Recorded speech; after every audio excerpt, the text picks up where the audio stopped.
Good morning, Chairman. We are now live. Good morning and welcome to the Highways and Transport Scrutiny Committee meeting. My name is Councillor Mike Brooks and I'm the Chairman of this committee. Councillor Alex Hall, Vice Chairman of this committee, is also in attendance here on my right. Can I remind you that the audio-visual feed of this formal public meeting is being broadcast live via the County Council's website, and with this in mind, I would like to welcome members of the public and press watching this live. There is no fire drill planned this morning, and in the event of the fire alarm sounding, we need to leave the council chamber through the rear doors and leave the building through the reception into the front car park. We then need to wait in the car park until further instructions are issued. Can I remind everyone to ensure their mobiles, laptops and iPads are on silent for the duration of this meeting? May I remind you that the hearing loop is now activated. Requests to speak will be collated by the Vice Chairman, so indicate as normal please, and Alex, jot your name down and we'll call you to speak in order. We'll now move into the formal agenda. Item 1 on the agenda is apologies for absence and replacement members, and Tom to report. Tom on the left. Thank you, Chairman. None received. Thank you. Declaration of members' interests, item 2 on the agenda. Do any members wish to declare any interests that have not been declared previously in their pecuniary interest forms? No, there are no indications, so I'll move on then to the next item on the agenda, which is the minutes of the meeting held on the 24th of April 2023. The item is to approve and assign the minutes of the last meeting as a correct record, and please turn to pages 5 to 10 of the agenda pack. And I'll just go through them for accuracy, for comments on accuracy only, please. Page 5, page 6, page 7, page 8 and page 9. Do I have a proposer and a seconder for these minutes, please? Proposed by Councillor Strengle, seconded by Councillor Hall. Thank you for that. All in favour of those, agree with those minutes? Are there any against or any abstentions? One abstention who was not at, Councillor Stokes wasn't at the last meeting, so that would be the reason for that. Thank you for that. Now I will sign those minutes as a correct record at the end of the meeting. Thank you. Item 4 on the agenda, announcements by the Chairman, Executive Councillors and Lead Officers. Chairman's announcements, we have 5 items today with 1 pre-decision item, and may I ask those presenting reports to summarise key points, and may I remind all members the importance of succinct questions and concise contributions, please. Executive Councillor announcements. Do we have any announcements by Councillor Richard Davies, the Executive Councillor for Highways, Transport and IT, or Councillor Claire Perrotton-Williams, Executive Support Councillor for Highways, Transport and IT? Good morning, Mr. Chairman. Nothing specific from me, but good to see you all. Yeah, good morning, Richard. Good morning. There's nothing from me either. Thank you. Thank you. Right, thank you both. Senior officers, any announcements by senior officers? Good morning, Mr. Chairman. No, nothing from me. Thank you. Thank you, Karen. Right, I'll move on then to the next item on the agenda, which is item 5, and the Levelling Up Fund, the A16 corridor improvements, Springfields and Greensell roundabouts. And this pre-decision scrutiny report is on pages 11 to 24 of the agenda pack. The Executive will make a decision on this matter on the 6th of June 2023, and the report seeks approval for carrying out the improvement scheme in Spalding as part of the Levelling Up A16 corridor improvements. And our actions, the committee is invited to consider and comment on this report and agree to pass our comments to the Executive ahead of their consideration and decision on the 6th of June 2023. The report will be introduced by Sam Edwards, Head of Highways Infrastructure and Laboratory Services. We will take questions after the report briefing. Before I hand over to Sam, I'd just like to report that we received a letter about this report from the Spalding Cycle Action Group, in which concerns on safety are expressed in relation to the proposed improvements. The letter was later shared with officers. Now, I'm going to read this letter out and ask Sam afterwards to respond to the points made in the letter as part of his presentation. There's also, excuse me, there's also a hard copy of this letter been tabled around to members of the committee, so you can you can read that as I go through it. And it was, dear councillors and officers, we have seen the report to the Highways and Transport Scrutiny Committee on the 22nd of May. We are dismayed that the impact of the proposals on the useful cycling and walking route designated and provided by Lincolnshire County Council alongside the A151 west and east of the Springfield roundabout has been completely overlooked. The A151 route enables safer cycling and walking, connecting the build-up area of Spalding, including Springfield's outlet and gardens, to the west of the Springfields roundabout, with several visitor and employment destinations to the east of the roundabout, including Western Village, Baytree Garden Centre and a McDonald's restaurant. The design of the proposed improvements to the Springfield roundabout will make it much more difficult and potentially more dangerous than at present for cyclists and pedestrians who want to cross the A16 in order to continue their journeys alongside the A151. This will be because there will be more lanes of traffic to cross, and the traffic on the A16 will be moving more freely and faster than at present. The ideal solution would be to provide a cycling-friendly bridge over the A16 north of the Springfields roundabout. If that is not feasible, we ask the County Council to modify the plan to include a cycle and pedestrian crossing controlled by traffic signals, similar to the one just south of the A16 Station Road junction in Curtin. Our request is entirely in accordance with the government policy objectives and advice for increasing opportunities for active travel. It does not conflict with the economic and transport objectives of the A16 improvements which you are proposing in the Spalding area. Please report this email to the committee on Monday and give our request very serious consideration.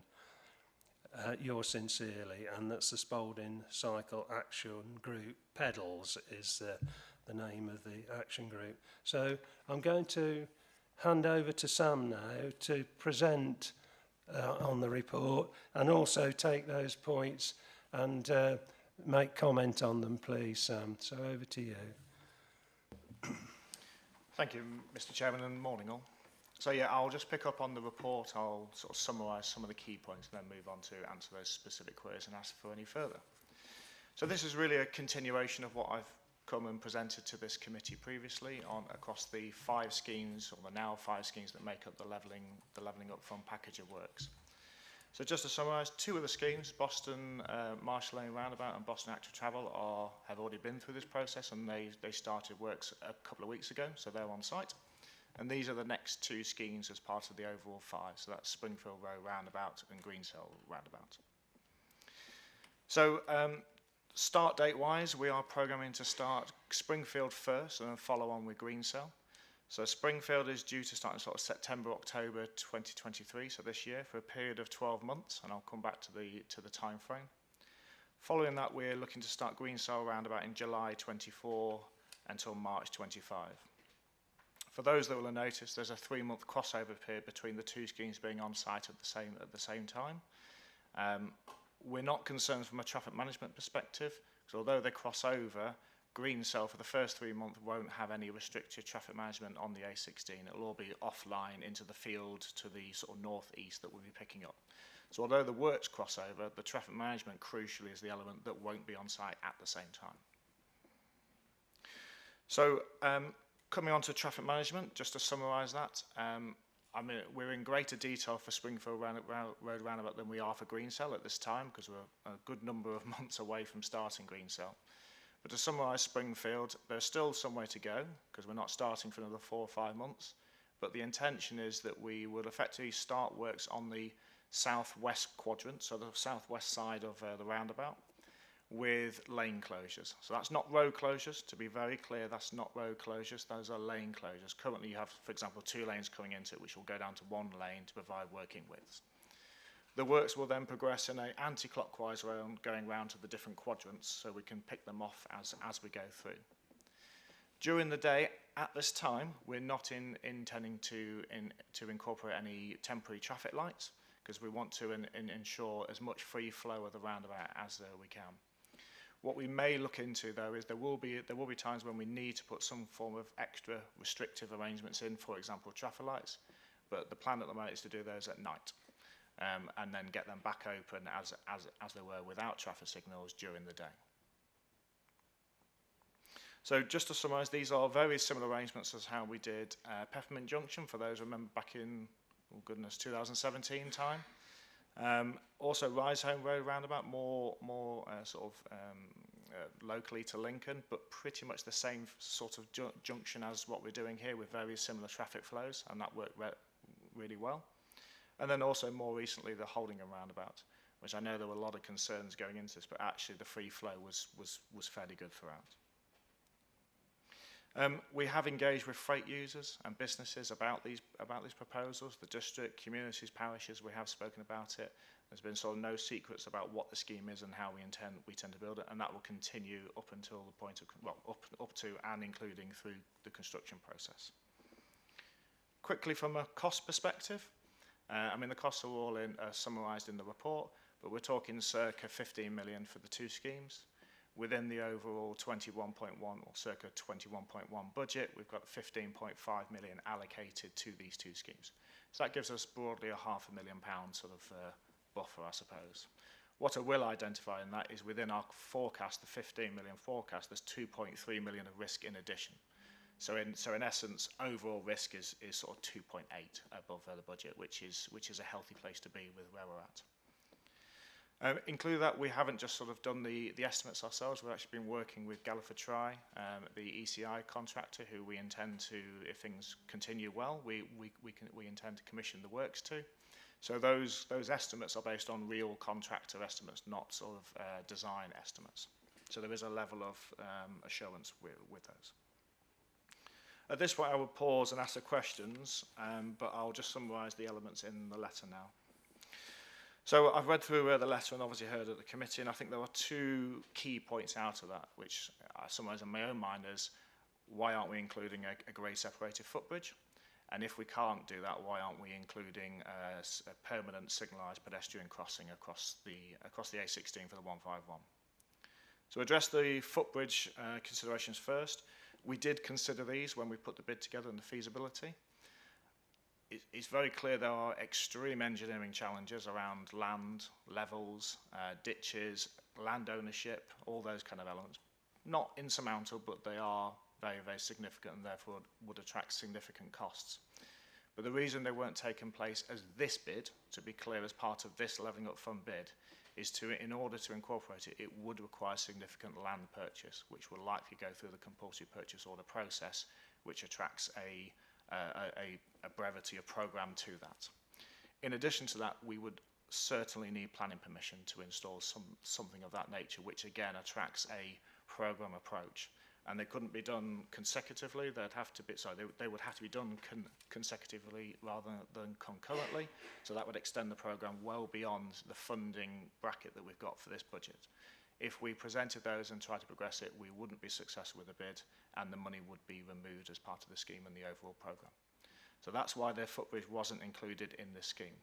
What I will be clear is the works that we are planning does not predicate a footbridge being added to this in the future as a completely separate scheme if this council wishes to do so. As far as the signalised, again, we did consider those, but being candid, the bid for this particular junction was heavily weighted towards traffic flows and improving the freight route through there. Yes, there is active travel improvements, and I'll come on to those, as well as 2 active travel schemes as part of the overall levelling up fund bid. So essentially, to include signalised crossings on the A16 would stifle traffic flow, which effectively moves away from what the bid aims were for this project about improving traffic flow. Now, we are looking at enhancing the existing crossings. The existing crossings on the 4 legs are, best way to put it is informal crossings. There's no tactile paving, there's no signage, there's no lines. There are some drop curves, but that's about it. So as part of this scheme, we are going to enhance those by putting tactile crossing, lining, signage as suggested. Now that process, I know there's some concerns in the letter about safety and things like that. That has and will continue to go through a road safety audit process, which is objective and secondary to the design process done by Lincolnshire Road Safety Partnership. The scheme has already undergone a stage 1 safety audit at the preliminary stage, giving an indication of what the concerns may or may not be. Once the design is fully completed, which we're nearing that position now, it will then go through a stage 2 safety audit. And then the stage 3 audit is post-works to assess are there any issues that were unintended or whatever that needs to be picked up post-scheme. To be clear, the stage 1 safety audit hasn't identified anything significant of concern that we haven't already addressed, and we will respond as we do to any other safety audit when we get to the stage 2. But we don't envisage a significant safety concern at this roundabout with the provisions that we're looking to put in. So I think that answers the letter or my initial sort of feedback, and I open to the group for questions. Thank you. Thank you, Sam. Right, I'll open it up to members of the committee to make any comments or ask questions. Councillor Tom Ashton first. Thank you. I'm, first of all, incredibly grateful for the report that you've just given and the detail that you've given, particularly picking up on the points that were raised in the letter from the Spalding Cycle Action Group. For my part, it would feel an absolutely astronomical cost to build that sort of bridge or to do the sort of work that you're talking about, for the amount of use that it might generate. And I certainly wouldn't want to see this scheme becoming a victim to trying to make perfect the enemy of good. Just so that we can understand a little bit more around that, do you have a rough estimate of what it would cost to install a bridge like that? Simply for, I mean, I know where I'm going on this, but I think it might just reinforce the views that I'm arriving at. Over to you, Sam, on that. It's always nice to be asked for an estimate in a committee meeting. It's very difficult to gauge. I can certainly give an idea of what the material cost of a bridge would be. The complexity is how you actually get the level up to the height. So we're talking at earthworks, or are we looking at gantry systems, which attract extra steel costs? And actually a lot of this relates to land, because there's the land purchase that goes along with it to allow the area to put the embankments in. So I've gone all around it, skirting, providing a value, but what I would say is we're in millions, not tens or hundreds of thousands. Thank you. I mean, that sort of confirmed what I was thinking it might well be. No, I would genuinely say that whilst I'm sure we're supportive of finding ways to accommodate cycling and improve cycling, there are other methods of doing that. I certainly wouldn't be supportive of increasing the cost of this development by that order of magnitude, given the amount of use that it would that it will receive for that purpose. I'm really, really pleased to see these schemes are coming forward, and look forward to be able to drive around Spalding to get to the railway station at Peterborough without hitting log jams at certain times of the day. So thank you. Thank you for that, Councillor Ashton. Councillor Eddie Strangle is the next person to indicate. Thank you, Chairman. Presume for the same reason, costs, etc., that subway might be discounted. I wonder if it's been considered and whether there would be an extreme cost in that. I mean, if you go around London, of course, there's subways all over the place. I just wondered whether that might be an alternative, but I would imagine the cost of that would be quite high as well. Thank you. Yeah, over to you, Sam. Anything's doable, but looking at the two, the footbridge would be by far the cheaper, if that's the best way of putting it, but actually more opportunist way of delivering it. A subway attracts huge maintenance costs of pumping the water out, antisocial behaviour that it can attract in some places. You've also got a number of utilities that run through there, so you'd have to mostly divert the utilities or go deeper. And also in those kind of areas, you will be battling ground conditions and high water tables and things like that. So if you were to put a subway, you'd actually better do a cut and cover. So dig down the whole thing, put it in and fill back in, which would then cause major issues during the construction for the flows of the A16. So in summary, of course it's possible, but if we were to look at something, it would definitely be a footbridge rather than a subway. Thank you, Sam, and thank you, Eddie. Right, Councillor Gibson, Councillor Rob Gibson, over to you. Thank you, Chairman. I'm going to have to disagree with Councillor Ashton, I'm afraid. This isn't just about cycling. This is about safety as well. The original plan, there was a bridge included. Obviously, there was a thought process somewhere on the lines that a bridge was needed. But I appreciate the reasons why it had to be dropped to achieve the levelling up fund we've got. The movement of traffic in this area is a problem, especially at peak times. The area is surrounded by all of our factories and HGV locations. So the movement of our heavy goods vehicles it comes to a standstill with a backup of a good mile and a half in both directions.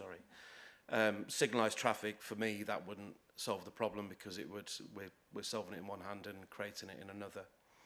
The road is currently dangerous. I have stood there with quite a few officers over the last year or two and watched children run and dance across the road, barely missing or being missed by traffic. Unfortunately, on one side of the road, we've got Springfields, our skate park, and a lot of children's amenities. And on the other side of the road is a McDonald's.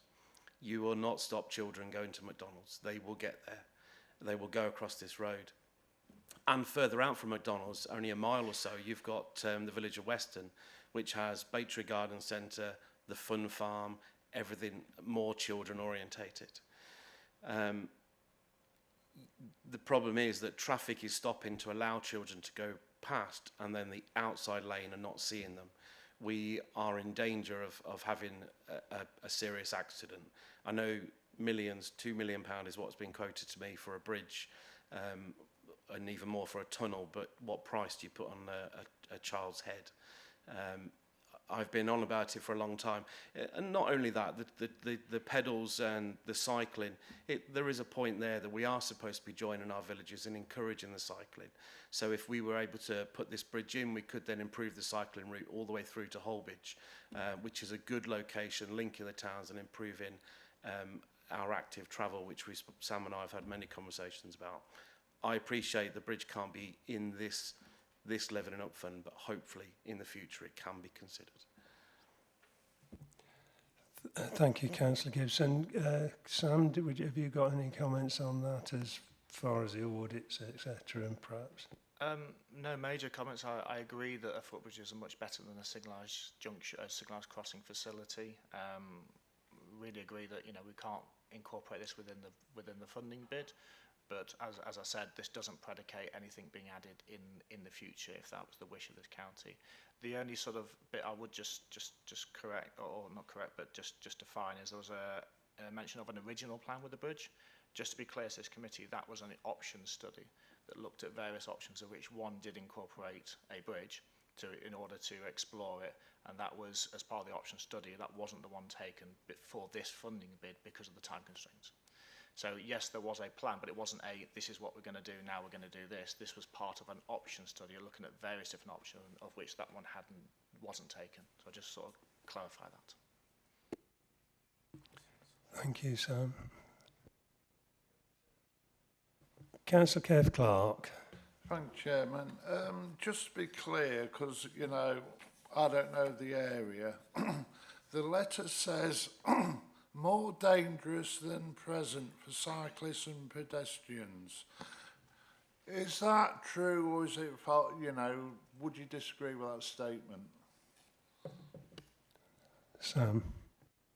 I'm sorry, I don't quite understand the question. What are we... In the letter, the Mr. Smith says potentially more dangerous than at present for cyclists and pedestrians who want to cross the A16. Would you agree with that or not disagree with it? I just want it to be clear. Sorry, I understand now. Obviously, that is their objective view, and they're entitled to it. I wouldn't. It's not as simple to say more or less safe.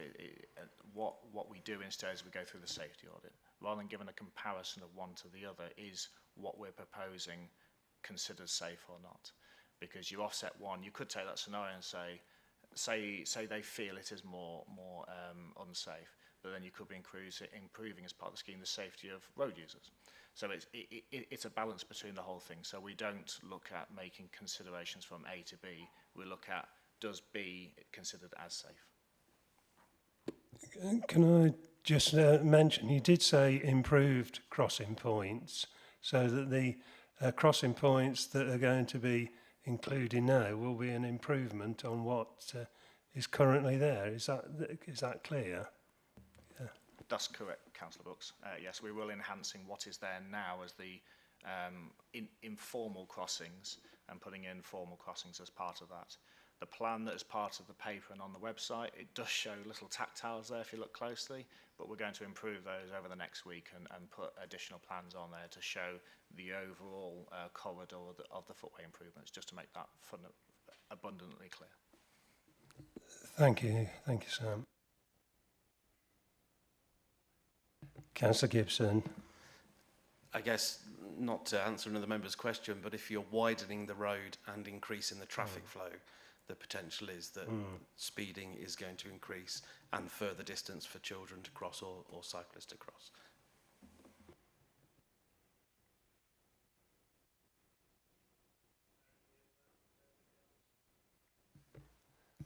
Right, I'm going to bring this item to a close now.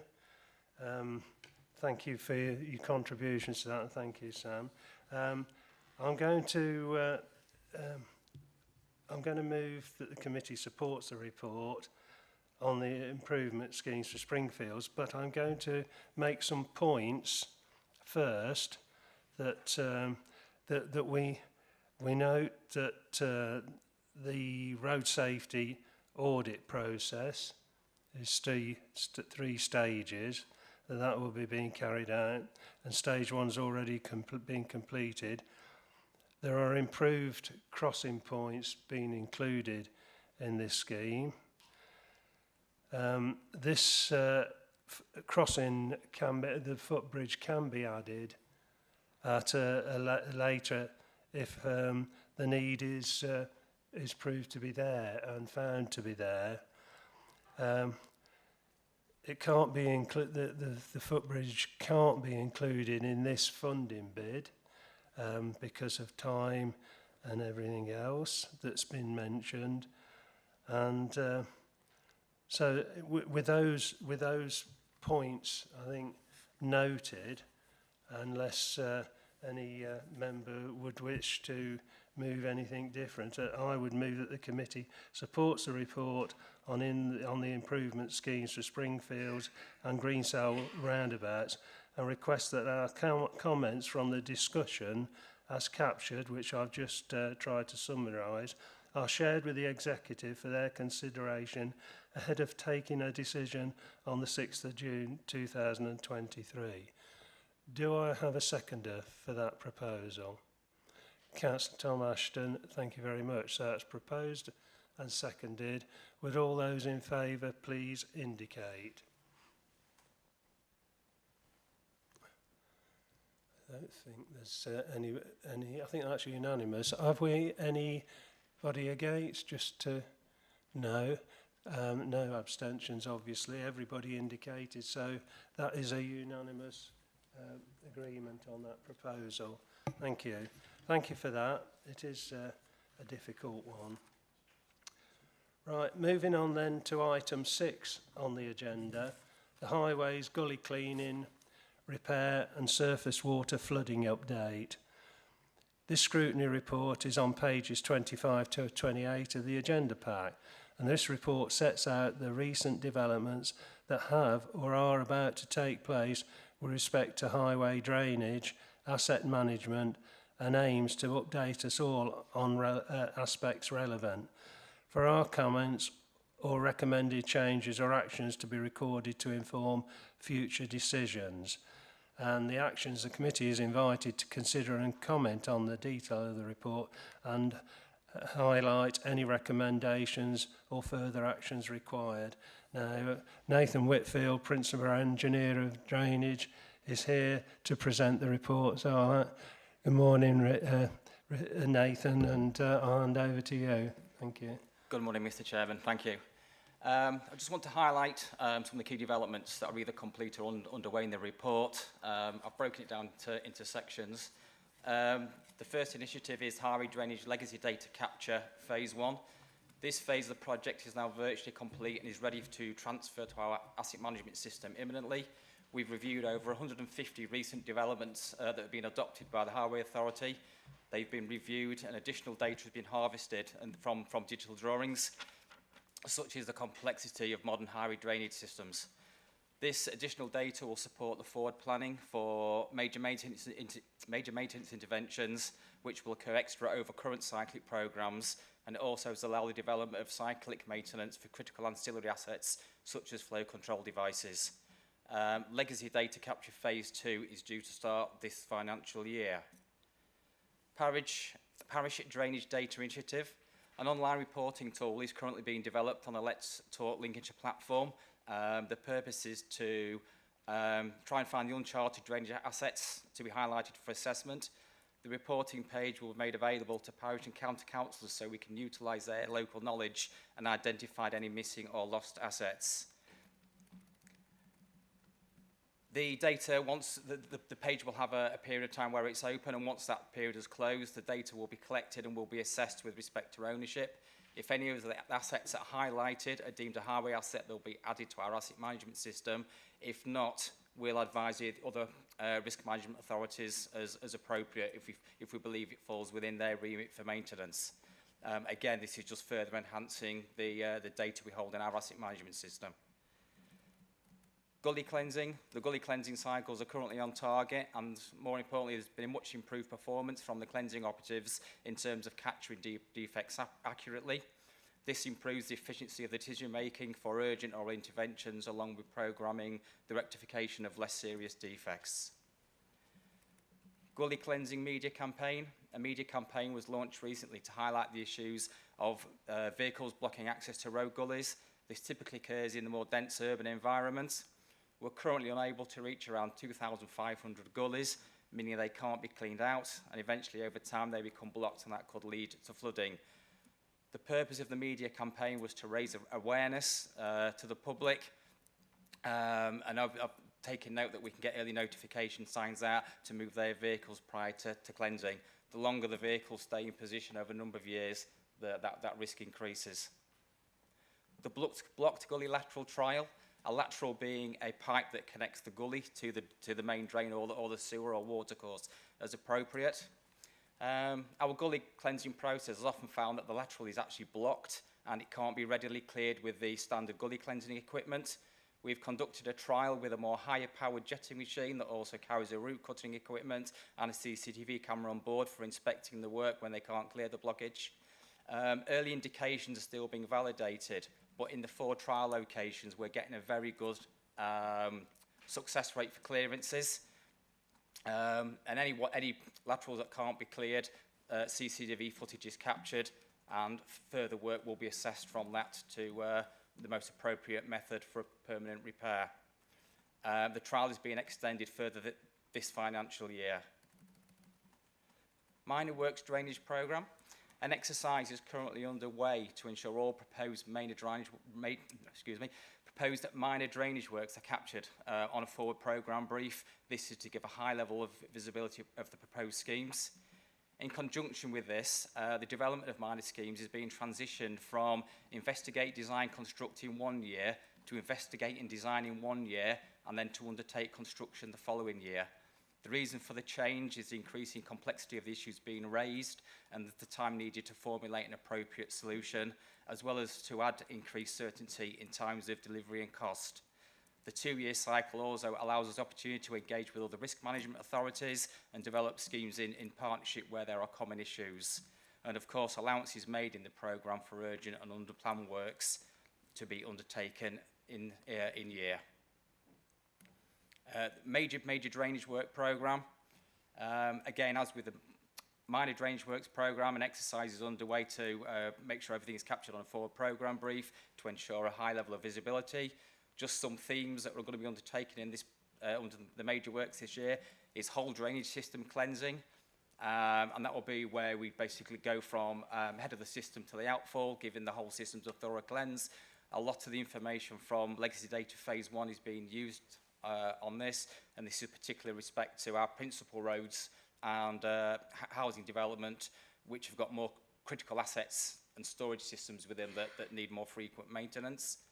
As I mentioned previously, we're going to continue with highway drainage legacy data phase 2. As I mentioned previously, we've cleansed out our pollution control devices. We're now going to sign them in accordance with national standards. This ensures timely intervention so that incidents occur on our highway network that involves spillages. And there is a programme due to start shortly for replacing defective gully grates in chambers. This is for defects that do not require urgent attention to make safe, but typically includes ironwork that is cracked, seized or worn, and these repairs will be a permanent undertaking. Thank you. Thank you, Nathan, for that. Thank you. Right, I'll open this up for comments or questions to the committee now. Councillor Mrs Rawlins. Right, Sue.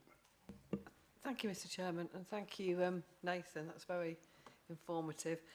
Before I go on, I'd like to thank your team, and I know it's not a gullies-related issue, but for the wonderful work that was done in Scotland to alleviate all the problems we had there, and I would convey my sincere thanks to all of your team. It's made such a difference, and I know Scotland have had some gully cleansing issues there, and that leads to my next question, but thank you for that. It's been amazing. When you have through villages, you have use of agricultural vehicles, we get quite a lot of straw discharge and mud from tractors and things that were totally unavoidable. But in certain villages, and I know this has been an issue in Scotland, that does cause the gullies at certain times of the year to actually get blocked.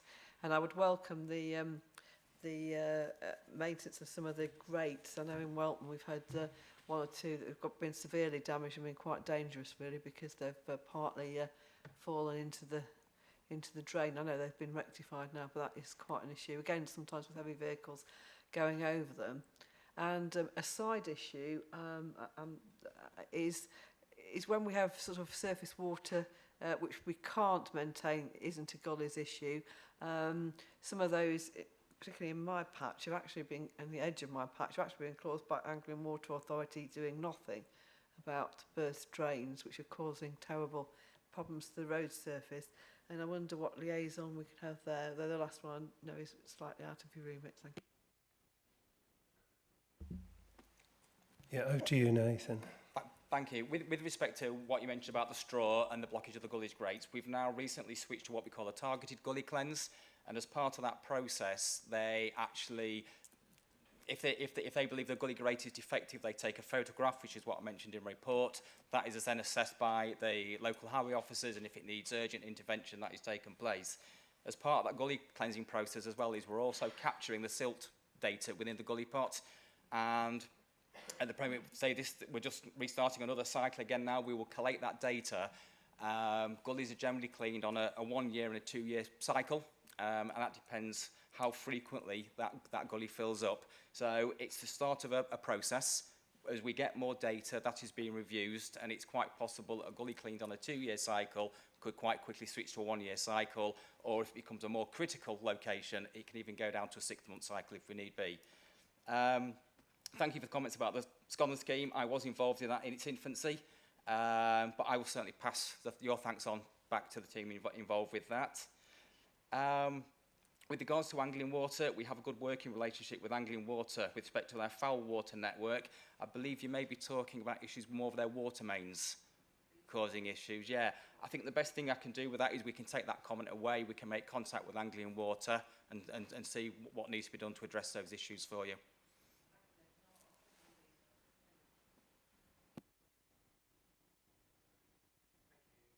Thank you for that.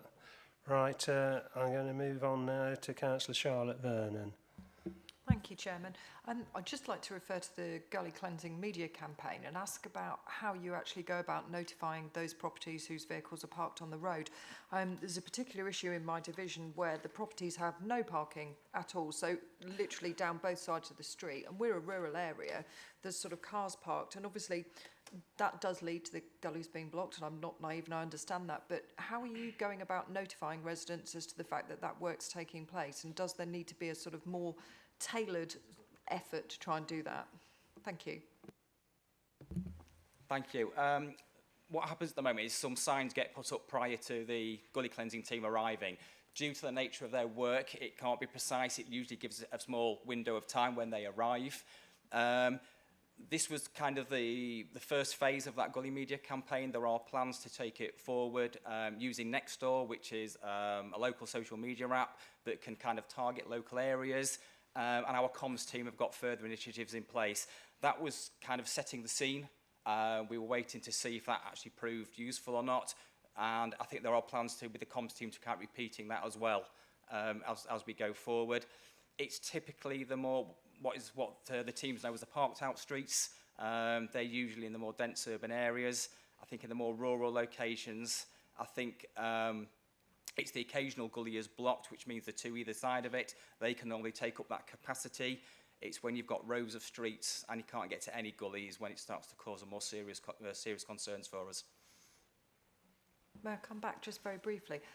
With the sort of media campaign, I can understand that you can't give sort of an exact date, sort of circumstances change and whatnot, but is it possible to make local members aware so that they can make parish councils aware and then sort of increase the media profile within the local area? I know that you're going to use Nextdoor. Some people do use Nextdoor, some people don't, but I suspect sort of the more that we could get the communication out that that work is taking place would be really, really beneficial. I understand plans are in place for actually making those windows more available. Thank you for that. Thought occurs to me, and I mean, I know it takes a bit of doing, but why don't we just post some notices through letterboxes and you know, try that? I mean, have you got any comment on that, Nathan? I've only recently picked up this role of highway drainage asset management, but I believe that the posting of notices has been done in the past, and Jonathan, correct me or not, it hasn't been highly effective, and obviously it's quite a time-consuming process. Yeah, I understand about that it's a time-consuming process, but if we save ourselves having to go back to clean gullies again, you know, perhaps it might be worth investing that time up front. I don't know. I mean, I'm just asking because it does sound as though it's already been tried and not really been effective. Thank you for that. Did you want to come in, Jonathan? Yeah, happy to do so. I think it's, as Nathan said, it's been a requirement on the contractor to sort of notify and try and clear the length of the street that we're trying to cleanse. With some success sometimes, and I think it's something we can do more of. We've probably just got to target the streets that are important to us where we haven't got the data and take every avenue that's available to us. One development that is likely to be coming in the near future is through our Fix My Street front-facing platform, where we've got all of our gully assets cleansed. We're likely to have a last cleanse date and a projected cleanse date. Maybe there's some work we can do there to link, like we do with inquiries and faults. We could have a member of the public where they sign up to that asset so that they're notified of when it's going to be cleansed on the next programme. That's probably some months away yet, but that's something that I can see this solving that situation. Thank you for that.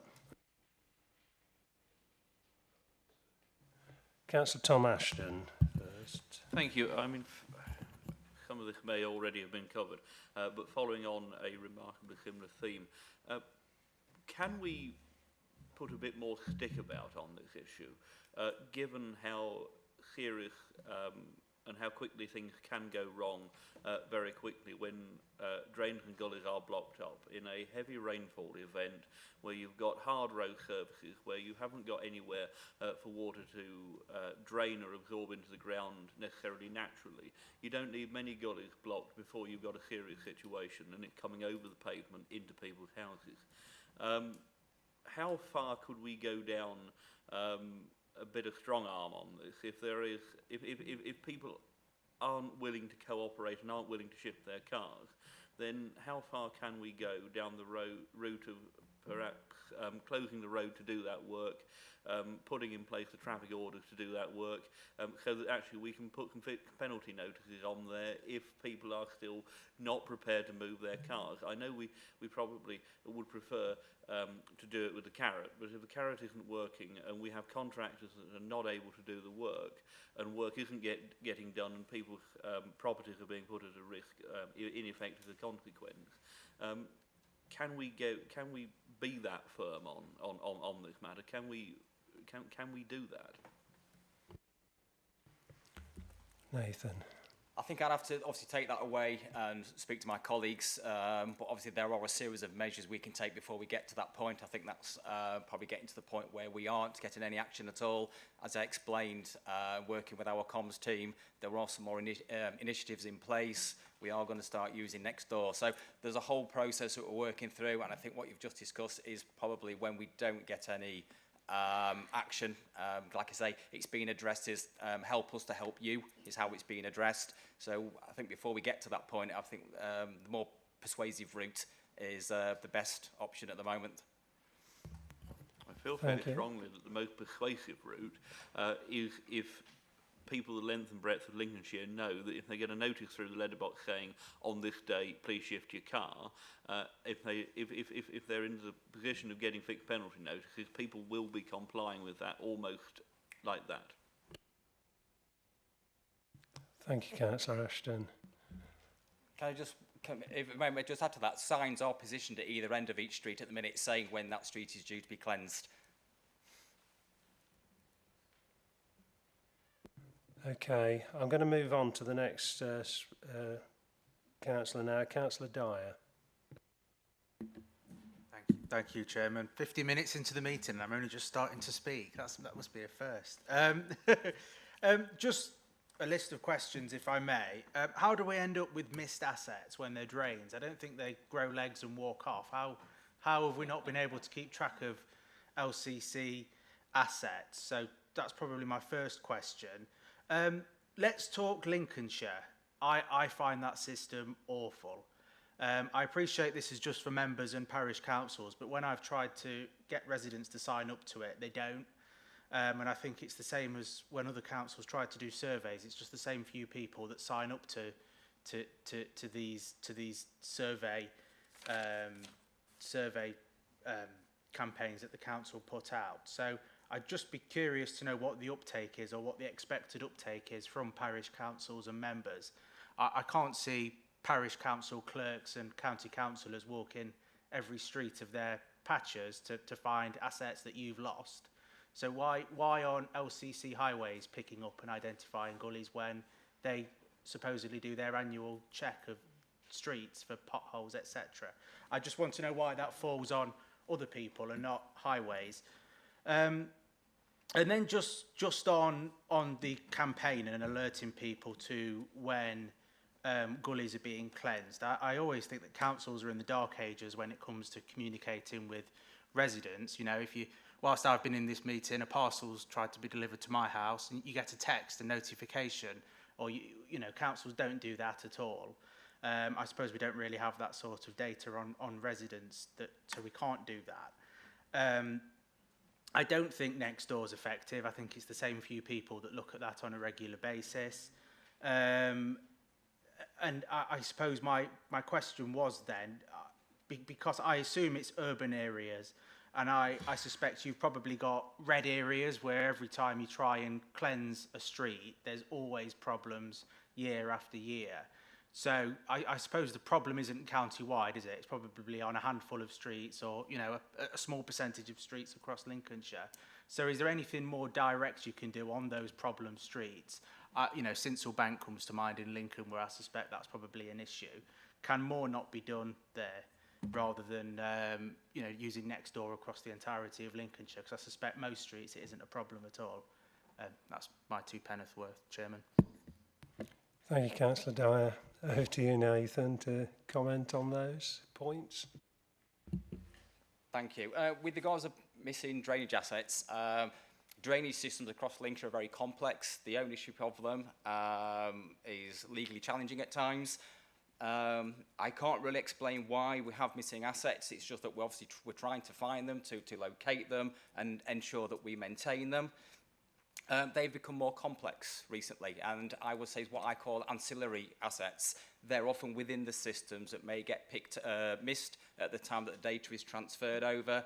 I refer to features such as flow controls, pen stocks, hydro brakes. We have storage in systems now which probably isn't readily identifiable at times, unless you actually are a drainage engineer. So we're taking steps to catch up with this, and going forward we're taking more steps to make sure we do capture all this information.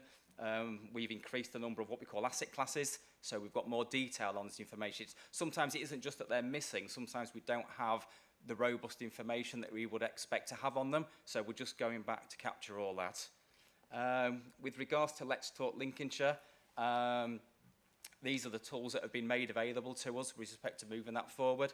I'm quite happy to take it back and see if there are more appropriate means of doing that. Same as Nextdoor, I believe it's a social media platform that is corporately sponsored, and it will be targeted locally. It is to identify very particular areas. We do know where the streets are, and we have done as much as we can recently. Obviously, we've now trying to increase the awareness in those areas to make people aware. Again, it comes back to kind of, if you can help us, we can help you when that rain does come. Thank you. Councillor Dyer, we should come back. Thank you, Chairman. Just one point, Nathan. Within your response, you know, you say that the systems aren't identifiable unless you're a drainage engineer. Well, I bring you back to the point. What's the point in doing all of this and asking parish councils and councillors to do the work of LCC highways when we're clearly not drainage engineers? Or are you just setting us all up to fail? Certainly not. The Let's Talk Lincolnshire platform, it's basically been stripped down. We're looking for the basic assets that are missing. As an example, there could be a street with a gully on it. That gully has been covered over in time by verge creep, by lots of debris or litter growth, which we mentioned earlier. We're just looking for the odd one or two things that are out there that we haven't picked up. We can add them onto our cyclic programme, and obviously that then prevents further incidents occurring in the future. Okay, thank you, Nathan. I'm going to... Jonathan, you want to come in? Sorry for grabbing the mic. I just thought it might be useful in terms of the sort of the missing assets. It's something about assets that have been installed over time. As we've sort of become more data aware, we're capturing asset systems. We're doing better in that area. It's those sort of informal assets that have been installed by potentially a local team that we haven't logged on our system. So it then doesn't go out as a request to cleanse. Just in comparison to other authorities, just to give you a bit of perspective, last week we won an award for our data asset. So in the East Midlands, we're the best performing authority when we compare ourselves to others. So we're excellent at capturing it, and I think this is probably us just trying to go for that step further about we want all of it so that we don't leave assets behind, and we've got that full cleanse. Just in terms of the two questions that Councillor Dyer raised about the problem sites, I guess, it's largely to do with cost as well. So we can ramp up, we could do road closures, we could put TROs in place, but it's probably that jumping cost for something that might be £5 or £6 per asset to cleanse, which is a gully tanker to come along, shifting to something like having a road closure in place and then requiring potentially vehicles to be moved. In urban centres, that does happen, and that's an option we've got. And it's all, I think, it's a ramping up process that we can explore, but there will be a budget pressure if the more we pursue those risk sites. Thank you, Jonathan. I'm going to move on now then to Councillor Wright, Councillor Richard Wright. Thank you, Chairman. I've got a feeling I'll be coming straight back on this.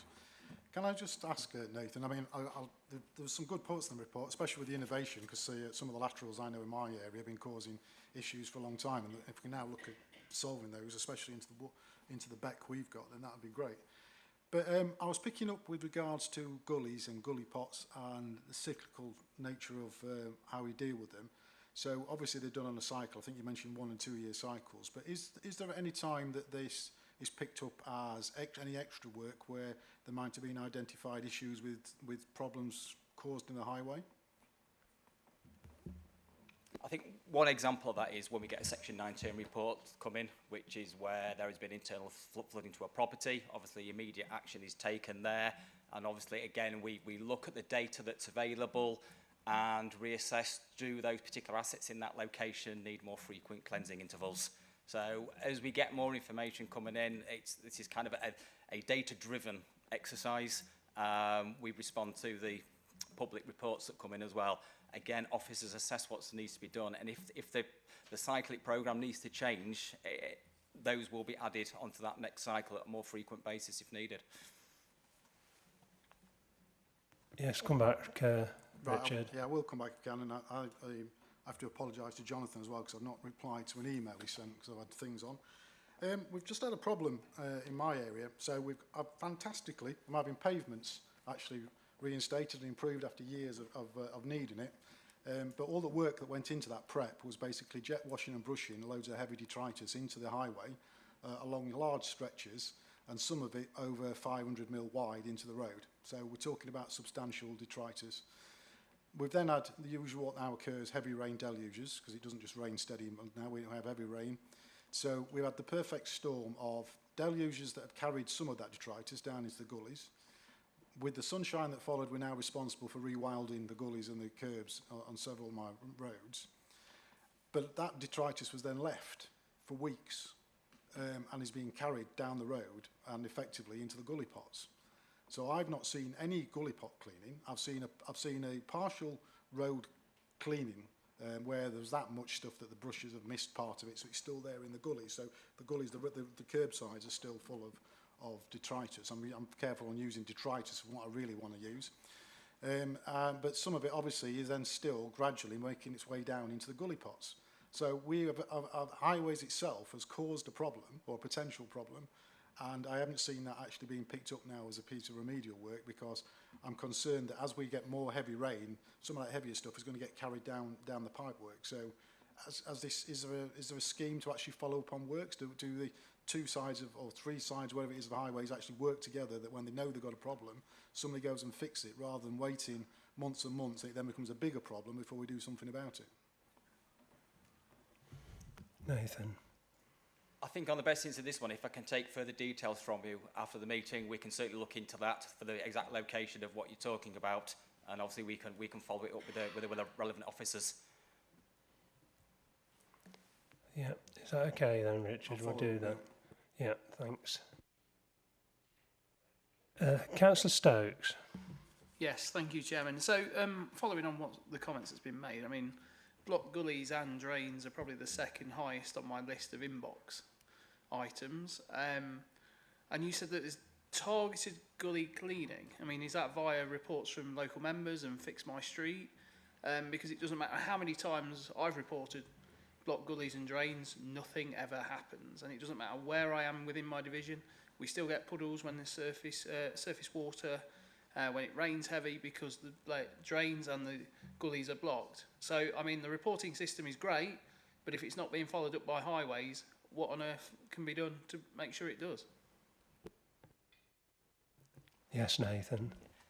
In terms of the targeted gully cleanse, when the operatives actually clean out the gully pot, they take a measurement of the depth of silt that is in there. And we build that data. We can't act on that instantly. We need to gather the data from the cycles. That is then reprocessed, and then we will reconfigure the cleansing program at the next appropriate time. With respect to, obviously, the reports that you're putting in, I can't give an instant answer to that at the moment, but again, I'm happy to take away any specific locations, and we can get the relevant officers to look into that for you, and if action needs to be taken, we can make sure that's carried out for you. Okay, so Adam. Yeah, thanks. Councillor Clark. Thank you, Chairman. It's similar lines to what Councillor Stokes said. When reporting on Fix My Street, the standard reply comes back, cleansing during cycle. The issue is we're never sure how long the cycle is. Now you said the 6 months, 1 year, 2 years. I can relate to a particular gully on a major road, been waiting since August, nothing's been done with it. Also, I went out yesterday afternoon with a little prodding stick on a Sunday afternoon on a certain other gully on a major road. The soil was so compact in it, you couldn't even break the surface of it. So, you know, I'm left wondering, as Councillor Stokes says, when you report it on Fix My Street, can we have a more detailed response other than it'll be cleaned during the cycle? Thank you, Kev. Nathan. Thank you. I think, as been mentioned previously, there are plans in place to make the dates when the cleansing is going to take place more available to you, so you've got an idea coming. Some of the gullies that you maybe mentioned may be in more difficult positions where we need more extensive traffic management to undertake them. Again, they're all planned in. And as I said, if one gully is blocked and there's two others close by to it, if it's not in too much of a critical location or it's not got internal flooding, we may just have to wait for these other cycles to come into place. As an example, if we've got a major roundabout in the A16, say Spalding, that requires extensive traffic management. That he's actually planned about a year in advance. The road space has to be booked to do all that, and typically sometimes these works have to be done overnight. So a lot of work is done behind the scenes in the background, trying to capture these works and undertake them. Unfortunately, sometimes we can't offer that instant response when they are in these more difficult locations. Thank you. Are there any more speakers, questions? No? No. Well, I've just got a couple. We were talking, I mean, picked up from the debate that's been going on, not being able to give a fixed date when we're going to turn up and clean the gullies out on a particular street, where we know that we regularly have problems. Wouldn't that be, if we could do that, give a fixed date, wouldn't it be worth trying to do that rather than end up wasting our time because we can't get in and clean the gullies? Because at the moment, I understand it, we're saying that we'll be around somewhere around this time with no fixed day. And I can imagine people, if they've got a car parked regularly in the street, you're not going to keep moving it every day over, say, a week period, just because you don't know the exact day when we're going to turn up. So would it be worth putting a bit of effort in to try and programme places where we know we have difficulties. That's one comment I'd got on. The other thing is I'm giving people notice. I wondered about putting a sticker on a car windscreen, just to let them know that we're going to be doing the gully cleaning, because that's going to get to the driver of the car who regularly parks there. So would that be something that we could do? But I think we really do need to try and get a date when we're going to turn up and do it at a particular street. Wouldn't it be worth that effort so that we don't end up wasting time later on? I don't know.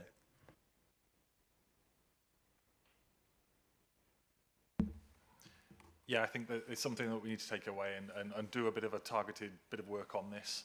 I think for locations that are sort of village or rural, where it's a street sort of in a programmed day, that could be fixed easily. I think probably the challenge that we'll see is somewhere like Lincoln or one of our urban centres, where they're doing sort of these difficult streets one after the next. So fixing a date, it just means that we've got to fix and lock down that whole programme. It'll just be the challenge of doing a city centre, for example. But I think it is something we can work on. We'll potentially come up with some proposals about how we improve this. Obviously, this first phase of the soft touch, I should say, going out to communications, trying to say we need access, is the first step. And maybe over time we'll ramp this up in a bit more detail. But definitely linking it for me to Fix My Street, so that the inquiry and the resident can see that, so we get them linked in some way. That will be really helpful. The other bit is whether it's leafleting or road closures or some physical interaction with the members of that street is the next step for us to take. And I know we're doing that, but we can probably do it better. So we'll take that away and report back. Thank you, Jonathan. Right, I'm going to bring this to a close now.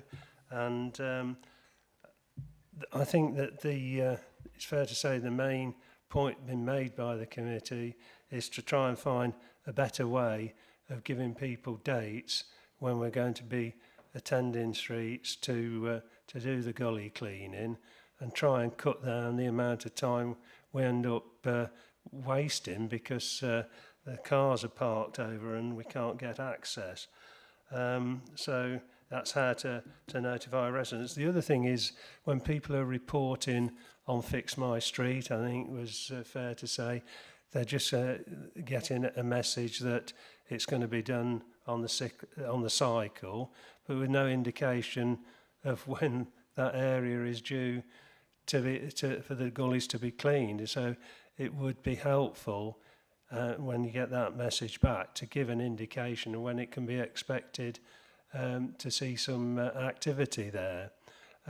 So I think that's the other point that we've made. And so without, and I think we've captured the other comments that have been made around the room on the debate. So I would move that the report be endorsed and that the committee's satisfaction be recorded on activity undertaken within this programming year, and request that our comments and suggestions made in relation to the updates we've received today are taken into consideration by the relevant officers and the executive portfolio holders. And on that points that have been made, it would be good to have a report back to this committee on the actions that have been taken to try and improve this programming activity and forecasting dates when we're going to attend to the gullies. Is that okay? Everybody well, if there's anyone dissent from that? If there are no dissenters, no. No. Anybody abstaining? No. So I'll thank you, and that's agreed. Take that forward. So on to item 7 now then on the agenda, the Highways Performance Report on Permit Scheme Year 6, and the scrutiny report is on pages 29 to 60 of the agenda pack. This report is a statutory requirement as stipulated by the Department for Transport after a 3-year interval from the last statutory report. The report sets out an overview of Lincolnshire County Council's operational performance during 2022-23 and provides detailed scrutiny of the available data in relation to street works, roadworks and activities in Lincolnshire. The actions that were asked are the committee is invited to consider and comment on the detail of performance contained in the report and endorse the report and request that it is published via the Lincolnshire County Council website. The report will be presented by Mandy Robinson, Networks Regulation Compliance Manager, Place. And over to you, Mandy. Thank you, Chairman, and good morning to everybody. As said, it is a statutory requirement that we report on our permitting scheme, and we've just reached our 6th anniversary, so therefore that's why I'm bringing this here today. It is set out in terms of format as to what we can report on, so the report itself can be a bit dry, so I intend to highlight some of the more salient parts, but however, if you have any questions on anything that I haven't highlighted, I will be happy to respond and talk through those. There is a slight change from previous reporting in that this year I have concentrated on the main works promoters carrying out works in Lincolnshire. A lot of this is due to, in more recent times, we've had a lot smaller telecom companies, fibre companies setting up, and it would just make the report unmanageable.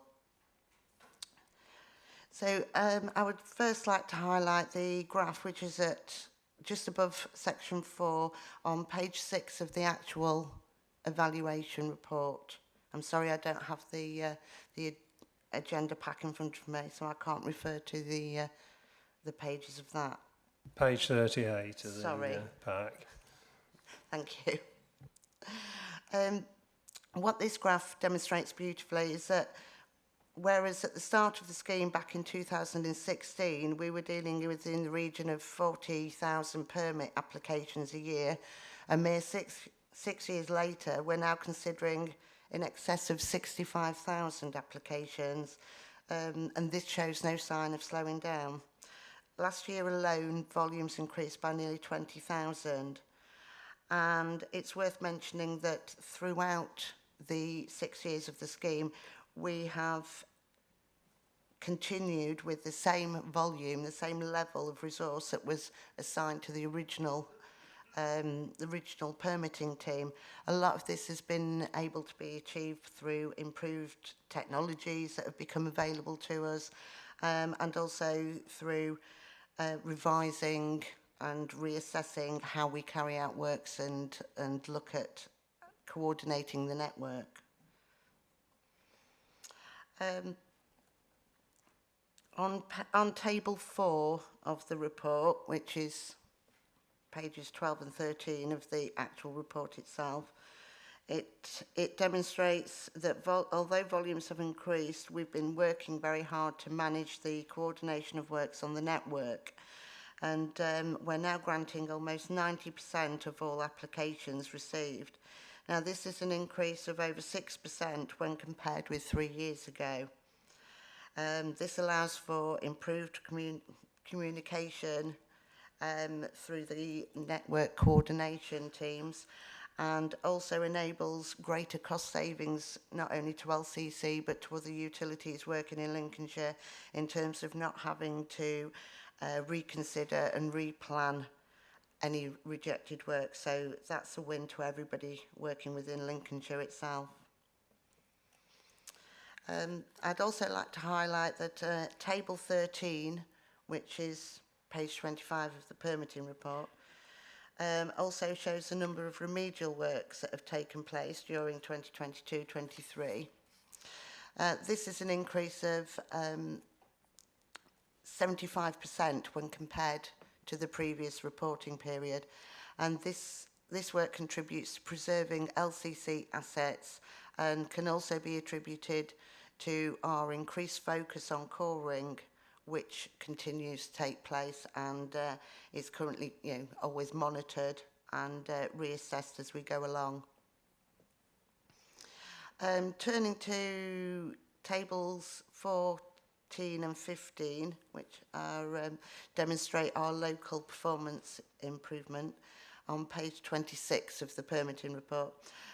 This demonstrates the increase in the number of fixed penalty notices that we issued last year. Fixed penalty notice is where we can choose to fine anybody working on the highway rather than take them to court. And thanks to a refocus on how we identify offences and the introduction of additional reporting mechanisms, we've been able to achieve an improvement of over 85%. This sends the correct message to all the works promoters carrying out works in Lincolnshire that we're actively monitoring their progress, their performance, and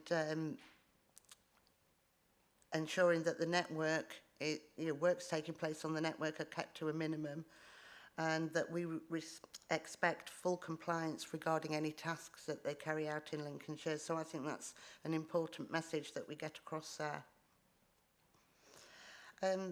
Finally, since the last reporting, Street Manager has been introduced, which is now a national database accessible by all works promoters that have an SWA code issued by the government, enabling them to carry out works. It's still in its infancy in terms of development progression. A lot of this has been as a result of legislative changes that came into force at the start of this year, so there was a lot of preparation needing to be done for that.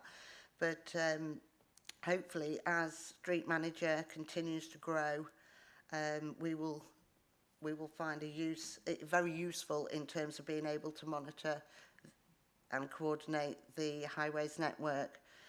Currently, we're still having to operate a supporting API system, but longer term, the intention is to move to full Street Manager operation in future, as soon as the system development has been released. And this will provide for a further saving in terms of operation of the permitting scheme. The scheme itself is designed or required to be cost neutral, so it's never the intention to show a vast profit. We have built up a small reserve of £45,000 over the last year, and we intend to use this to tackle inflation-driven costs and reinvest it back into system investments and initiatives. It's also a provision for legislative changes which have the potential to impact on permit fees in the future. What I mean by that is that some activities have now been considered that the permit is still required, but there's no charge for it. It's more of an information only to help coordination. A lot of fibre activities come under this caveat, and so obviously we need to monitor and see how the impact rolls out for this year, as it was only introduced in April. So thank you very much, and if you have any questions. Thank you, Mandy, for that report. Do I have any members wishing to make comments or ask questions on that? Councillor Dyer. Thank you, Mandy. I think it's commendable what you said, that you're managing such an increase on the same resources. So I think that's really good, and the committee should recognise that. My question, it's just on the broadband provider, and it's mainly aimed at City Fibre, who are doing works in and around Lincoln at the moment. What analysis, if any, do we do when they've been and done a job and it's been left in a mess? I think if I remember rightly, Councillor Karen Lee highlighted at full council the state that the Ermine estate was left in after City Fibre were there. Just what powers do we have as I don't know what's going on down there, as an authority to make sure that they put the street back to a suitable standard? because I think in some instances they've left streets in a mess with mud everywhere, etc. I don't know whether if that falls under your domain or not, but just what more can we do to make sure they leave the street right, I suppose is my question. Thank you, Councillor Dyer. Mandy. One of the things we worked with City Fibre to do before they came to Lincolnshire, just to give you a bit of background, was that we managed to procure a dedicated inspector who would focus on City Fibre network works. That was to enable us to assign a greater resource to them to hopefully avoid a lot of issues.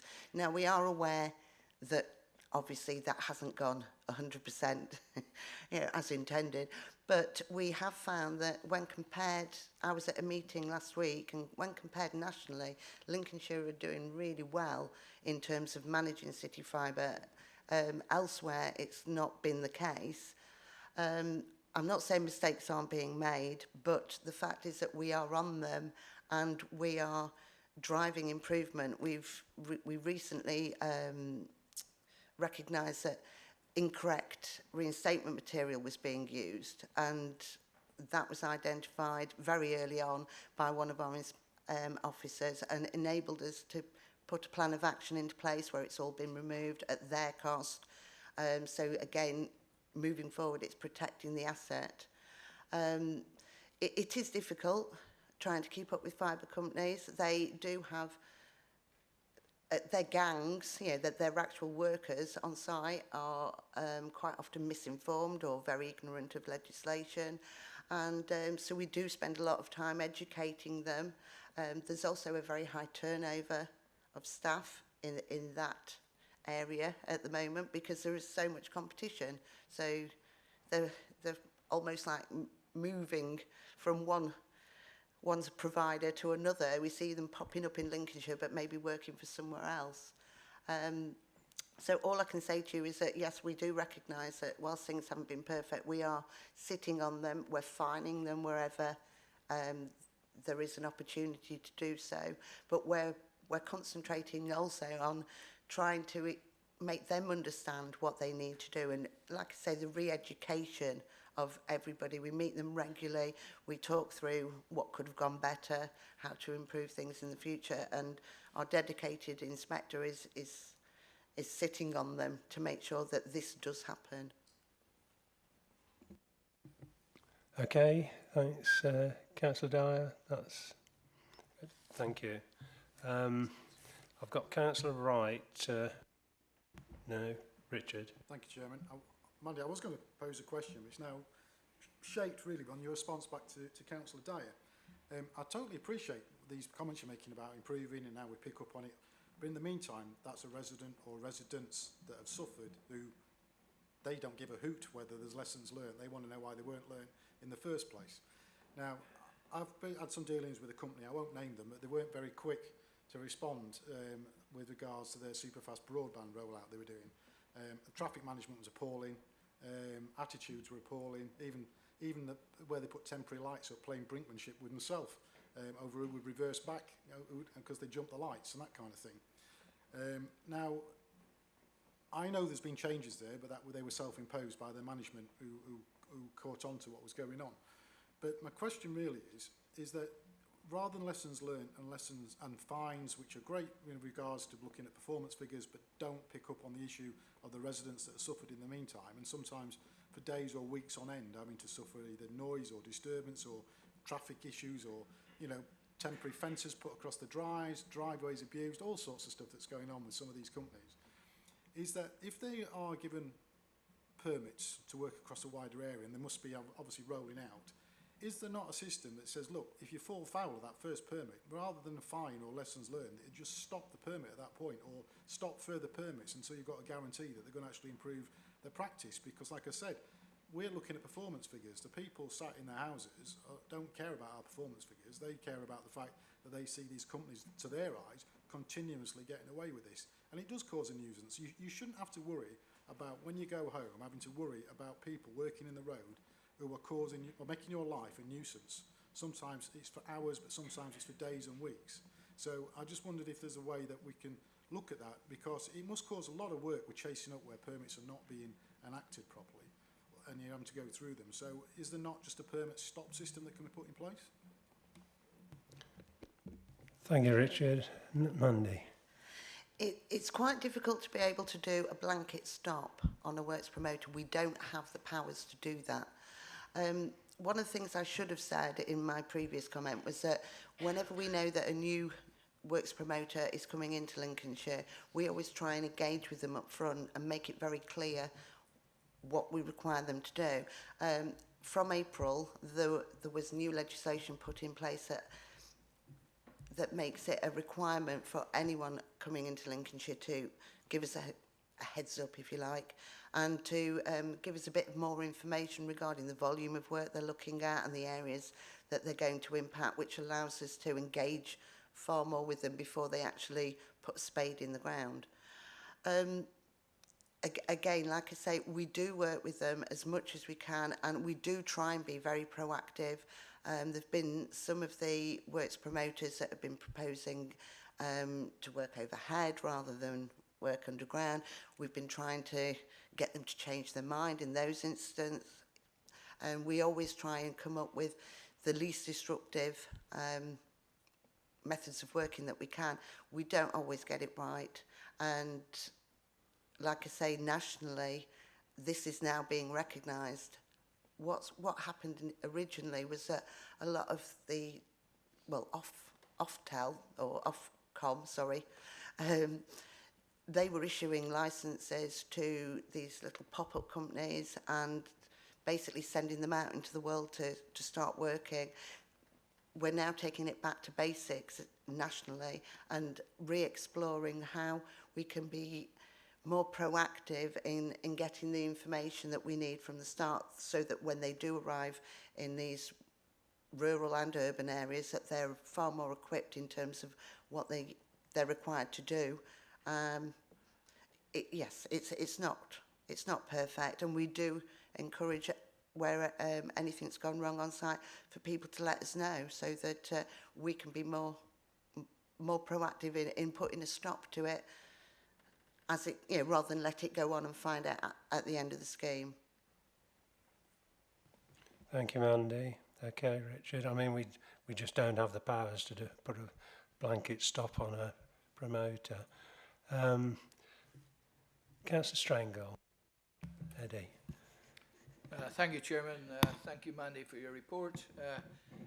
Table 15, number of FPNs. I'm looking at Anglian Water specifically, quarter 1, 255, quarter 2, 625, quarter 3, 772, and quarter 4, 1157 FPNs. Something's is not registering with Anglian Water, but maybe I'm looking at it the wrong way. There's quite a lot of fixed penalty notices gone on in quarter 4. And it seems to have increased substantially right through from quarter 1 to quarter 4. Just as another comment, at the bottom I notice we fine ourselves as well, so I'm interested in hearing an explanation for that, albeit very small fines in comparison to Anglian Water. So 2 questions, thank you. Over to you, Mandy. Thanks for that, Eddie. Anglian Water is the biggest works promoter in Lincolnshire, so their figures always tend to be slightly higher. Having said that, we do recognise, and we have recognised, that there is an issue with some of their systems that don't seem to be picking things up correctly. A lot of the fines in terms of Anglian Water are for letting us know when they've stopped works. They have a very small window of 2 hours to let us know that, and a lot of their information has been coming in the next morning. So whilst it seems quite a minor issue, in terms of coordination on the highway, it can cause, have a larger ripple effect. So this is why we like to sit on the utilities and really drive that home to them. In terms of Anglian Water, a lot of this has come down to they introduced a new system in-house. well, it's probably about 24 months ago, but they really got into operation a year ago, and they're discovering that it's not doing everything it promised to do. And in terms of supplying the data in a timely manner, they've still got work to do there, and we have been meeting with them regularly and going over data that we've got and that they've got and trying to nip this in the bud. That accounts for the vast increase last year. We're hoping to see the other side of it, a vast decrease this year. But Angling Water are very aware of the problem, and we make them very aware that we are monitoring it and you know, working with them to try and find improvement. Just to answer your second point, in terms of Lincolnshire County Council, when we evaluate the permit scheme, there is a requirement for parity to be shown. So we like to be very open and honest and transparent with our data. This is a wooden dollar. So in terms of statistics, we demonstrate it, but we don't actually accrue any revenue from it.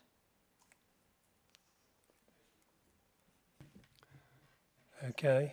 I mean, I'll just add to that, Angling Water have committed to an action plan, an improvement action plan at our last meeting when they came in, and we'll hopefully, you know, if that's implemented and successfully, these occurrences of issuing a fixed penalty notice should come down with that, because the length of time that they're on site, etc., that was all part of that action plan. So just to make that comment, Councillor Stokes, got you? No? We were wondering, I couldn't make out whether you'd actually indicated. Councillor Clark. Thank you, Chair. Mandy, standard of work and the attitude of the workers has been raised. When you issue permits, do you take into account there's going to be a qualified workforce actually carrying out the work, and are checks made on site to make sure that these people are actually who they say they are? Mandy? Yeah, there's a requirement for every gang that appears on site. They have to have at least one qualified Streetworks accredited supervisor and at least one accredited operative. Quite often they will have more. They are required to have this qualification and have a card which demonstrates that they have, you know, they have gained it. And we do random checks out on site. We will ask them to present their card and show evidence of it. If they can't, then that is a good enough reason to tell them to stop works. We can on that occasion stop works on site until they can rectify that issue. In terms of attitude, we do, like I say, we are working with them. The companies themselves know that they have issues with certain elements of their workforce, and that sometimes accounts for the regular turnover, because the companies, we're working with them to have zero tolerance, and so quite often it involves letting a gang go and then, you know, and then having to recruit some extra manpower, which in this climate, unfortunately, it's quite challenging. Okay, Councillor. Okay, and Kev. Have we any other comments, questions? No. Right, I'll move on then, and we do thank you for the report, and congratulations on the improvements that have been made with the same resources. I think that's fair to say from the committee. And I'm going to move now that this report be received and endorsed for publication on the County Council's website, that the committee's satisfaction be recorded on the performance achieved, activities undertaken within this programme year, and request that our comments and suggestions made in relation to the updates we received today are taken under consideration by the relevant officers and the executive portfolio holder. Does anyone dissent? No, there's no dissenters, no abstentions, I assume. No. Well, thank you, that's agreed. And I'll move on to the next item on the agenda. Thank you.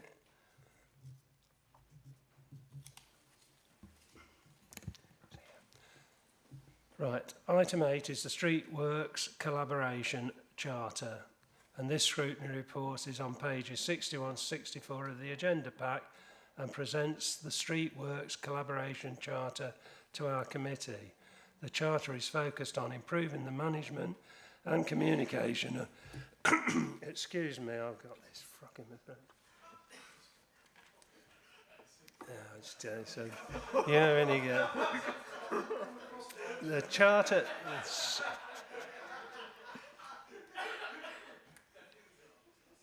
The charter is focused on improving the management and communication of roadworks within the public highway for the benefit of road users in Lincolnshire. And the committee is invited to consider and comment on the charter and make inquiries and recommendations as required, and endorse the charter and propose that it be taken forward for discussion with utility companies and seek for their commitment to sign up. And I'll hand this one over to Ashley. Ashley being Street Works and Permitting Manager. And over to you, Ashley, to report. Thank you, Chair. Morning all. Probably quite timely update after the permit evaluation report, and just to add on fibre work, I do appreciate the strength of feeling in the room about that and from residents. We are working very closely with fibre companies to improve. There is a real will from them to improve. Unfortunately, a lot of what they do is very intrusive and does cause disruption. So, we'll continue working with them and carrying out inspections to try and make sure they can improve. And hopefully you'll like the City Fibre update within this that I've got in a moment. So following the last committee on the 24th of April, the charter was brought up in relation to Anglian Water and through discussions, and the committee asked that we came back and reported on progress of the charter. So as you heard from Anglian Water, it was something that we proposed to them previously, and we still needed to work through some differences on what those objectives and aspirations were. So the Streetworks Charter, which is presented today, there is a paper copy, which is the latest version that hopefully everyone has got. We'll circulate that afterwards as well. It sets out some key aims and objectives where ourselves and utility companies, anybody working on the highway, can commit to collaborate together in order to try and drive change and improve. This looks for all of those organisations involved to go above and beyond what is just set out in legislation, and really commit to some objectives that will make a difference, working together.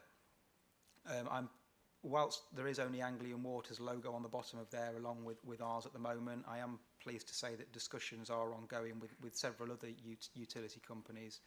We've been invited to attend the Joint Utilities Group on the 1st of June, where we can formally present the charter to the majority of the big utility companies to give them some more details about its purpose and hopefully gain some more signatories.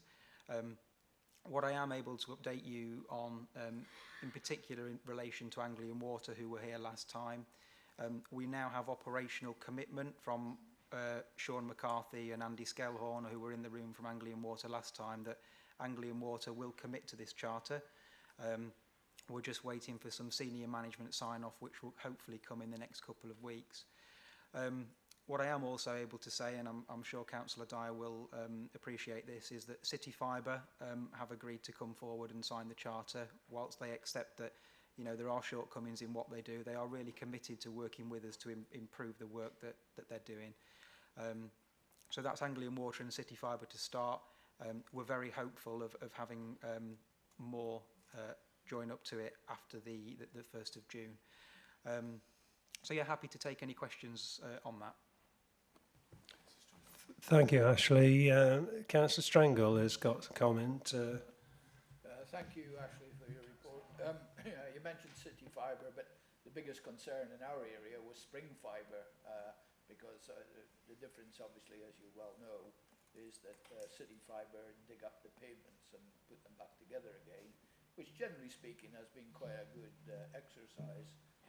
In fact, I even got them to move one of their boxes. They put it right in front of somebody's proposed garage site, and they actually moved it within a day. It was very, very quick. But Spring Fibre were the ones that wanted to put the telegraph poles up, and that created a lot of concern around my patch anyway. I can't speak for anybody else's patch. I don't know what went on there. But and there was a lot of consternation, especially as they came under permitted development. I would hope that if Spring Fibre are going to come back, they'll sign up to this charter as well. The biggest complaint was lack of communication from them, not from us, from them, because they were just doing things without anybody's knowledge, blocking off people's drives, etc. Although City Fibre did block my drive off as well. But, they moved a car when I had a quiet word with them. Sorry, they moved the barrier. A very pleasant word, my usual way of making sure people do things I want them to do. You know. Absolutely. Well, Spring Fibre will certainly be one of the utilities we will ask if they will sign up to this for sure. Thank you. Thank you for that. Right, move on down to Councillor Clark. Thank you, Chair. Just to clear it up, under communication, reliable public information about works activity, does that actually mean that if you're going to do, does this mean that if you're going to work down the street, you are going to tell the residents by, a method, or does it mean a notice at the top of the street saying work's going to be undertaken? Yeah, good question. That would have to be considered on a case-by-case basis, depending on what type of work people are doing. I'll use fibre companies as an example because that's come up in conversation this morning. Before they carry out any intrusive work, excavation, reinstatement, we expect them to letter drop all properties in that area.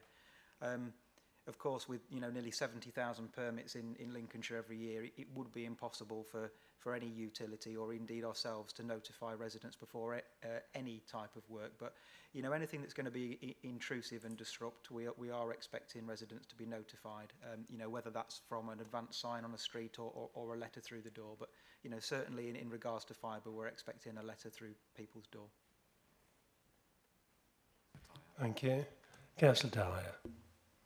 Thank you, Ashley, and I think let's hope that this does some good once it's signed. So you won't put a figure on it, I know, but my question is to you.